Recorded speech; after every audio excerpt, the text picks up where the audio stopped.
And Coskata is in the biofuels market space. Tell me what you guys are trying to do. Well, what we're doing is we are essentially changing things up with regard to the production of ethanol, not from materials that come from necessarily the food chain, but rather a lot of other areas, including wood biomass, wood waste, construction debris, purpose-grown energy crops, as well as municipal solid waste, old tires, etc., because we have a thermal front end. And what I mean by that is that we can put these materials into a gasification process that converts them to carbon monoxide, hydrogen, and carbon dioxide, all basic building blocks. Then we've developed a proprietary microbe that has the capability to ingest those gases, extract the energy it needs to live, and as a byproduct produce ethanol, and only ethanol as its only sort of byproduct material. That gives rise to a very efficient, low-cost means of producing transportation fuel, and that's what we are rapidly looking to commercialize. What level of commercially available and affordable are you guys actually talking about? You mentioned in there. Right now, we believe that in order for this to be a sustainable platform, or any bioethanol to be ultimately able to make it in the marketplace, we have to get to a marginal production cost of less than $1 a gallon. Now that would equate to, at oil prices of, let's say, $100 a barrel, that most people can equate to, a gasoline marginal cost of somewhere in the $2.60 to $2.70 range. And so with that kind of cost structure, we believe we're not only a greener alternative, but we can compete quite handily as an alternative transportation fuel. And we think that's what's going to be ultimately going to be necessary. Consumers want economics. They may want to be green, but they also want economics. And so this is the holy grail, we believe, is getting the cost structure right. Do you think the public understands that this kind of research and development is going on, or are they consumed with what they see in the newspaper about corn ethanol? Well, I think the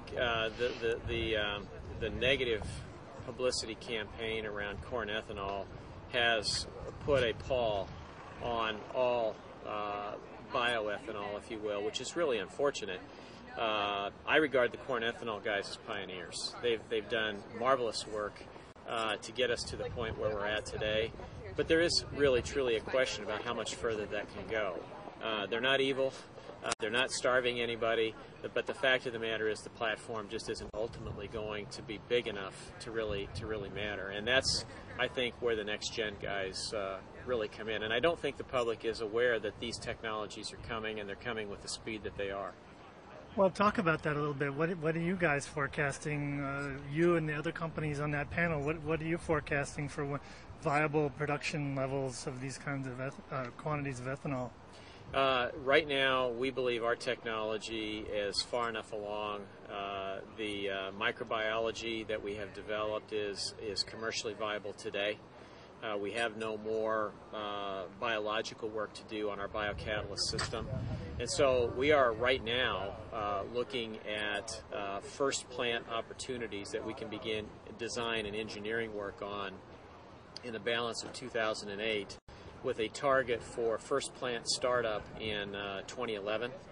I would like to tell you that we can go faster, but when you're talking about a $300 to $400 million capital facility, it takes time to build those and build it properly. Now, we believe once the first plant is commercial in 2011, multiplying that rapidly will occur because we'll have a variety of interested partners that will want to build these plants either co-located with other industrial facilities or in a standalone fashion on greenfield sites. Can you talk a little bit about coming to an event like this and getting together with other companies in other sectors? You know, you're in biofuels. There's water tech, clean tech, solar. Does your company see a value in this sort of conference and networking in this space? Well, I think there's a lot of value in this from the standpoint of understanding what's happening out there in the space. To me, and I really think this is true. I see it certainly in my own company, and I see it in a variety of the other companies that are here at a conference like this. Entrepreneurial effort here is going to, I think, really make a huge difference. And venture capital backing of these entrepreneurial efforts is an essential type of a thing.